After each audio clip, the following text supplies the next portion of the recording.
I never thought the man I shared 30 years of my life with would ask for something so unimaginable. For us, he said, his voice steady but his eyes pleading. The idea of being with another man while my husband watched? It felt impossible, until it wasn't. That night, as the knock on the door echoed through the house, I realized there was no turning back. Ralph and I had built a life together over 3 decades, a life full of love, companionship, and shared dreams. From the outside, we seemed like the perfect couple. We raised 2 wonderful kids, built a beautiful home, and supported each other through life's ups and downs. Yet, behind the smiles and laughter, there was a part of our marriage we rarely talked about, even to each other. Our relationship had always been a sanctuary for me. Ralph was my best friend, my confidant, the man who held me through life's storms. But over the years, something began to shift. The passion that once burned so brightly between us started to fade. We tried to rekindle it in countless ways, date nights, romantic vacations, even playful experiments, but nothing seemed to reignite the spark. I could see it in his eyes, the frustration and guilt of not being able to bridge the growing distance between us. It wasn't for lack of effort. Ralph had always been attentive and loving, but age and health had caught up with him in ways we couldn't control. I could feel his silent struggle, his fear that he was letting me down. I told him over and over that I was happy, that I didn't need anything more. But deep down, I missed the intimacy we once shared, the way he could make me feel alive with just a touch or a glance. Then one evening, Ralph dropped a suggestion that left me stunned. "For you," he said quietly, his voice calm but his hands trembling. "I just want to see you happy. Maybe someone else could help." At first, I laughed it off, thinking he couldn't possibly be serious. The idea of inviting another man into our lives, into our most private moments, seemed absurd. But Ralph's words lingered, breaking down my resistance bit by bit. Could I? Should I? His argument was both heartbreaking and compelling. He didn't want to lose me, he explained. And if this could bring back even a fraction of the joy we used to share, wasn't it worth considering? I hated the vulnerability in his eyes, the quiet desperation of a man who loved me enough to suggest something so unthinkable. And yet, a small voice inside whispered, "What if?" After Ralph's suggestion, I couldn't stop thinking about it. It was as though his words had planted a seed in my mind that I couldn't uproot. Days passed, but the idea lingered, growing stronger with each moment of silence between us. I began noticing small changes in his behavior. He seemed calmer, almost at peace, as if he had made his decision and was just waiting for me to catch up. But I wasn't calm. Inside, I was a whirlwind of emotions, confusion, curiosity, guilt, and, to my surprise, a hint of excitement. What did this say about me? About us? Every time Ralph brought it up gently, I pushed back, brushing him off with a nervous laugh or a change of subject. Yet, late at night, lying beside him in the dark, I couldn't help but wonder what it would feel like. To be desired again. To feel that spark I thought I had lost forever. I began to notice how he watched me, not with suspicion but with anticipation. He could sense my hesitation, my uncertainty, and he gave me space to process it in my own time. But that only made it harder. The weight of his silent encouragement gnawed at me. I felt like I was balancing on the edge of a cliff, staring down into a void that terrified and intrigued me in equal measure. And then, I started seeing myself differently. The reflection in the mirror wasn't just a wife or a mother anymore.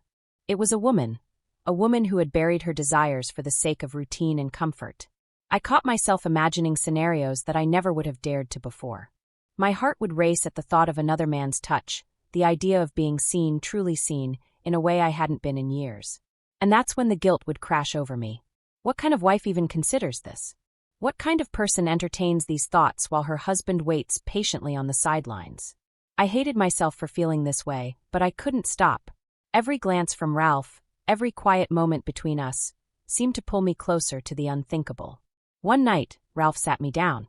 His voice was soft but firm, the kind of tone he used when he was serious. "I just want you to think about it," he said, reaching for my hand. "This isn't just about you. It's about us." His words hit me like a punch to the chest. This wasn't just a desperate attempt to fix something broken. It was a lifeline he was throwing, a way to save what we had built together. It was then I realized the suggestion wasn't about replacing him or what we had shared. It was about rediscovering me, us, and the parts of our relationship that had been lost to time. But could I go through with it? The idea of letting another man into our lives, into my most intimate moments, felt like a betrayal. And yet, Ralph didn't see it that way. He saw it as a gift, an opportunity to find the joy we had both been missing. As the days went by, I found myself caught in a tug-of-war between fear and curiosity. The thought of another man's presence in my life was both thrilling and terrifying. And though I tried to suppress it, I couldn't deny the small flicker of excitement that crept into my chest at the possibility of being wanted, of being touched, in a way that felt new and alive. By the time I finally gave Ralph my answer, my hands were trembling, my heart pounding so loudly I could barely hear my own voice. "Okay," I whispered. "Let's try." And with those 2 words, everything began to change. The day Ralph said it was time, I felt my chest tighten with a mixture of anticipation and fear. Every step I took around the house felt deliberate, like I was trying to memorize the way my life looked before it changed forever. The quiet of the house was oppressive, broken only by the sound of my breathing and the ticking of the clock.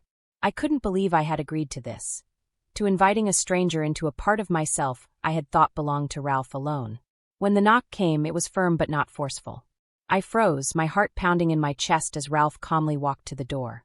I stood in the hallway, unable to move as I heard muffled voices, the polite exchange of introductions. And then he stepped into view. Nick, younger than I had imagined, but not so young that he felt out of place. He carried himself with a quiet confidence that made my stomach flip. He wasn't overly charming or cocky, just assured. His eyes met mine, and in that instant something shifted. There was kindness in his gaze, an unspoken understanding that seemed to pierce right through me. He wasn't here to rush me, to push me, but to be present, to create space for something I wasn't even sure I was ready for. Ralph gestured for me to join them, his calm demeanor grounding me as my legs carried me forward almost against my will. We sat together in the living room, Ralph just a few feet away. The distance between Nick and me felt like a chasm, though I could feel the subtle pull of his presence. He spoke softly, his voice soothing and unhurried, asking simple questions about my day, my hobbies, the life Ralph and I had built.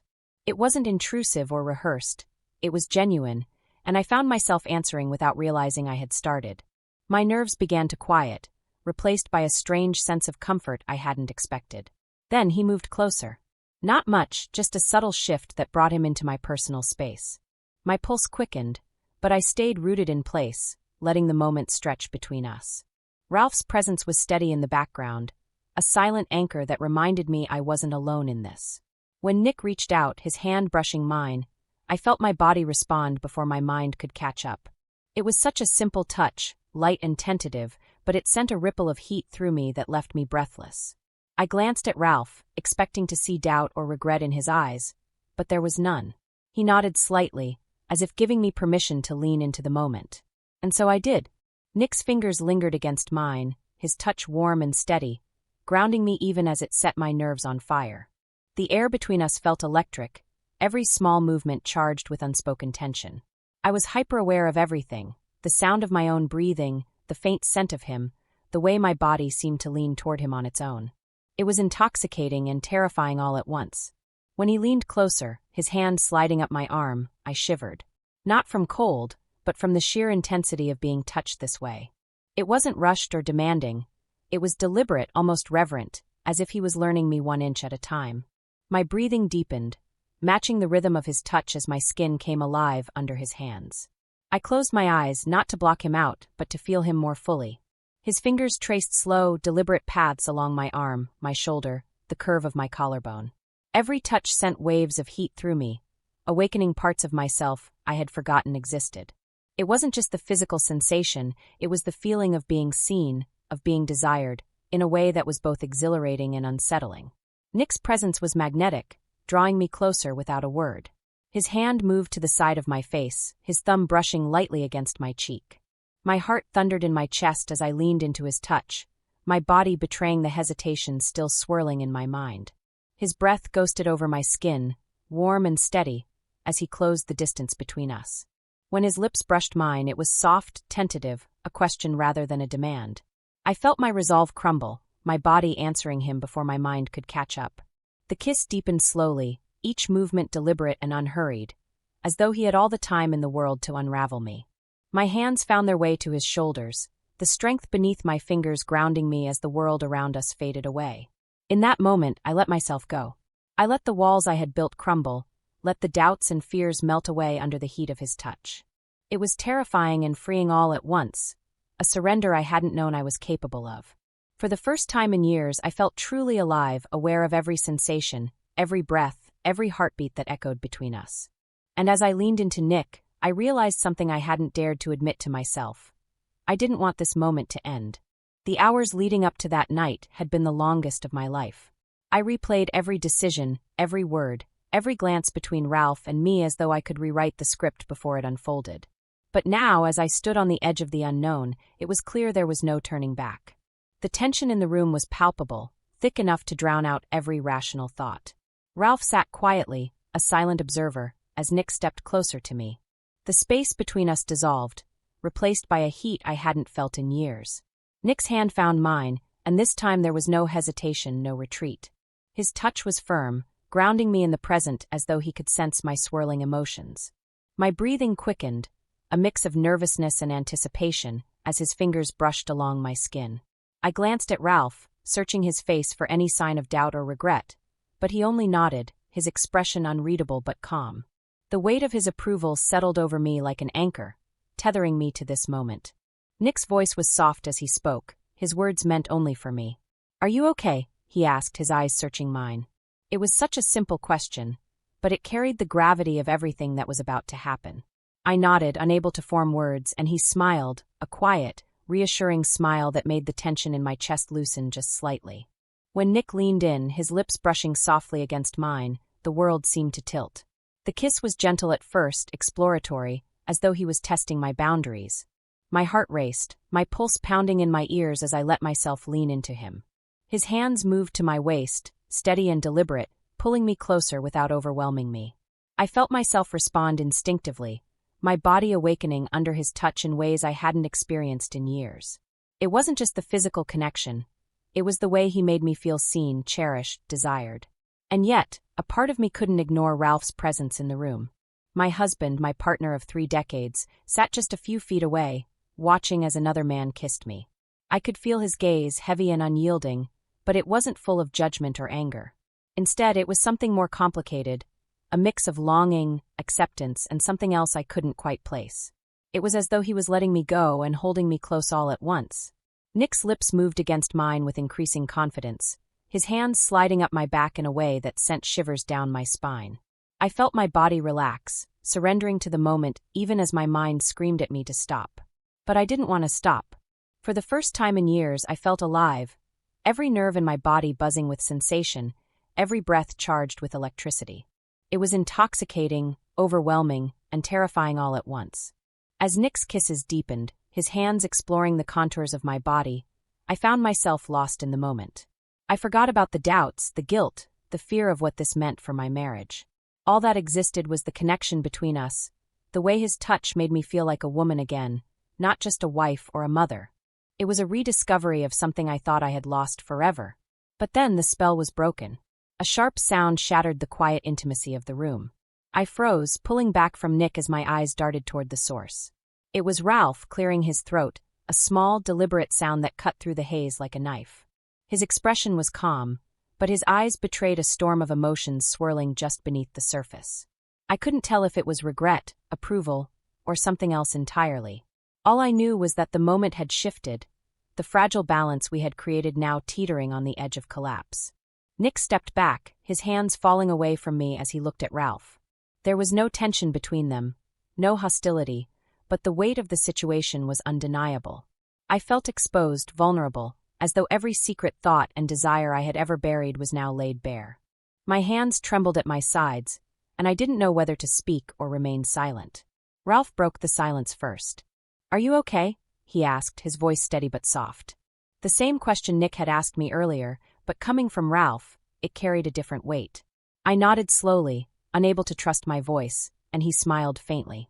"Good," he said, leaning back in his chair as though the moment had gone exactly as he had envisioned it. But had it? I couldn't tell.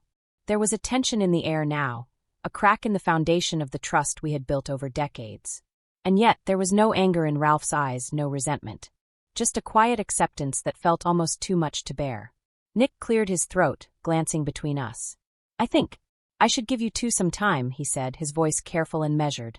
He stepped back, his presence still warm and reassuring even as he began to retreat. Ralph nodded in agreement, his gaze never leaving mine. I felt the weight of both their eyes on me, two men who had seen me in ways I hadn't even seen myself. When Nick left, the room felt emptier than it should have. The silence stretched between Ralph and me, heavy with unspoken words. I couldn't bring myself to look at him, my mind racing with questions and doubts. Had I gone too far? Had we both crossed a line we couldn't uncross? But then Ralph stood, crossing the room to stand in front of me. He placed his hands gently on my shoulders, his touch grounding me in a way that made tears prick at the corners of my eyes.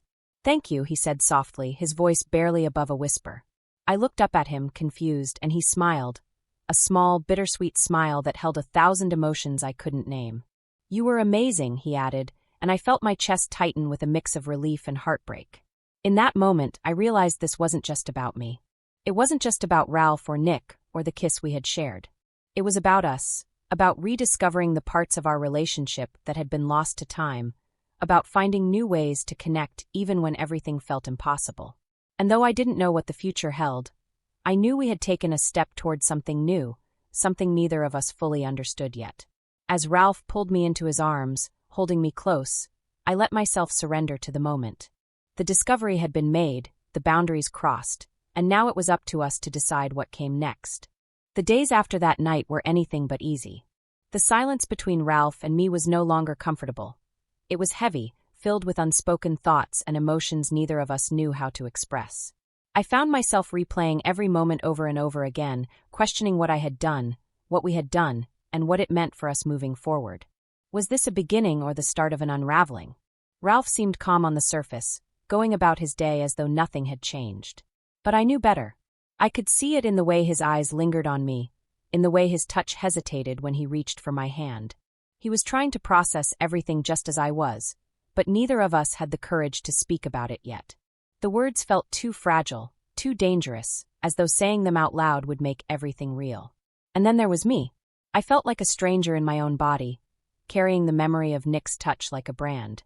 It wasn't just the physical intimacy, it was the way he made me feel, the way he awakened something in me that I hadn't realized had been asleep. I hated myself for wanting to feel it again, for craving the spark that had been missing from my life for so long. But more than that, I hated the guilt that came with it. The guilt of knowing Ralph had watched, had encouraged, had given his blessing, yet still felt the weight of it in ways I couldn't fully understand. One evening, as we sat across from each other at the dinner table, the silence became unbearable. I couldn't take it anymore. "Ralph," I said quietly, my voice breaking the stillness. He looked up at me, his expression unreadable. "Are we okay?" He didn't answer right away. Instead, he put down his fork and leaned back in his chair, studying me with an intensity that made my chest tighten. "I don't know," he admitted finally. "Are we?" The question hung in the air, and for a moment, I didn't know how to respond. Were we okay? Could we ever be okay after what we had done? I wanted to believe we could, but the uncertainty in Ralph's eyes told me that this was only the beginning of a much longer conversation. I need to know how you feel," I said, my voice trembling. "About what happened. About us." He let out a slow breath, running a hand through his hair. "I feel conflicted," he admitted. "I wanted this for you. I thought it would make things better for both of us. And maybe it did. But watching you with him, it was harder than I thought it would be."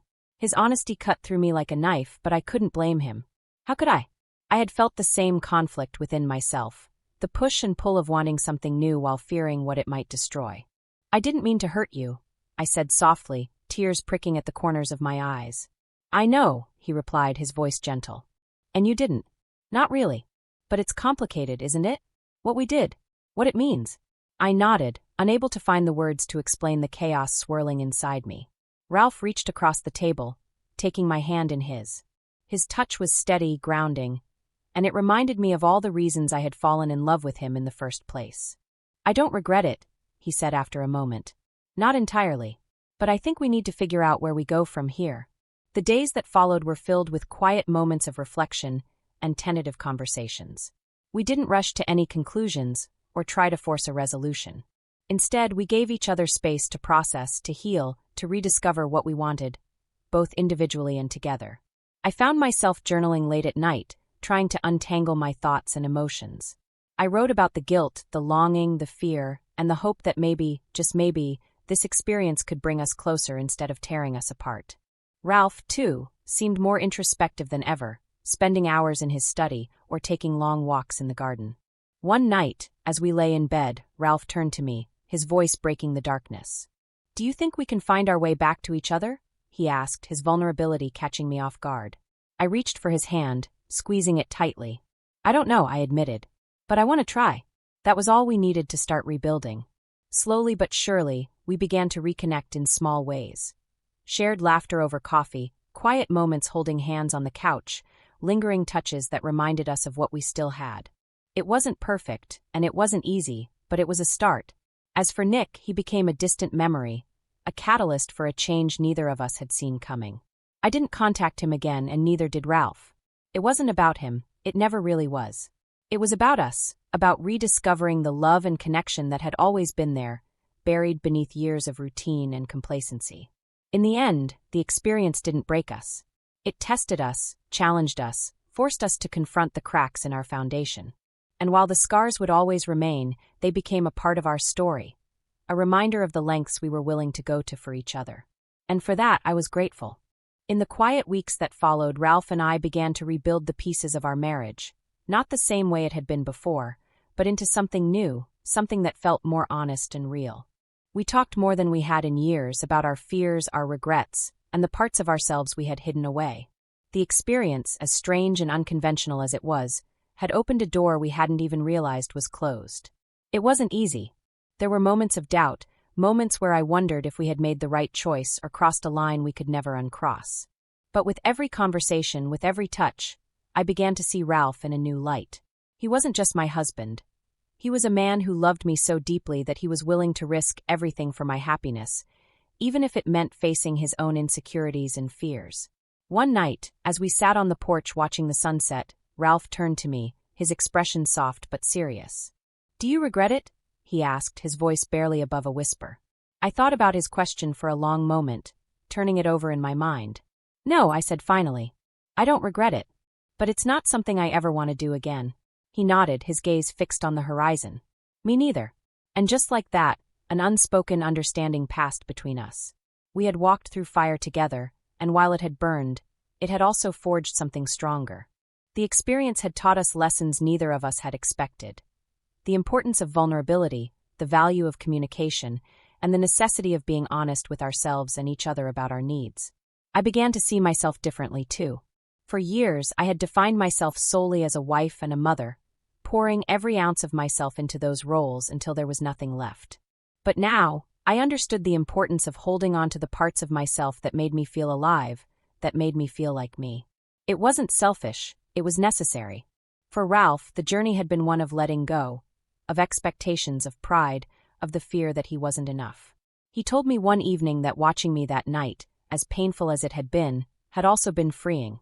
"It made me realize that love isn't about possession," he said. "It's about seeing the other person for who they really are, and loving them anyway. Our marriage wasn't perfect, it never would be. But it was real. And in that reality, there was a kind of beauty I hadn't appreciated before. The cracks in our relationship, the moments of doubt and struggle, were a testament to the love and effort we had poured into each other over the years. They didn't make us weaker, they made us human." As the days turned into weeks and the weeks into months, the memory of that night faded into the background. It wasn't something we dwelled on, but it wasn't something we erased either. It was a part of our story, a chapter that had tested us, shaped us, and ultimately brought us closer together. If I had learned anything, it was this: love isn't static. It changes, evolves, and sometimes even falters. But if you're willing to fight for it, if you're willing to be honest and vulnerable and brave, it can survive anything. It might not look the way you expected, but that doesn't make it any less real. And so, as Ralph and I sat there together, watching the sun dip below the horizon, I felt a quiet sense of peace settle over me. We had faced the unthinkable and come out the other side, not unscathed but stronger. And in that moment, I knew that whatever the future held, we would face it together. If you were in their shoes, what would you do? Could love survive such an unthinkable challenge? Let us know your thoughts in the comments below. Don't forget to like this video and subscribe to our channel for more stories that will leave you speechless. Stay tuned, because the next story will push the boundaries of trust and temptation even further. You won't want to miss it.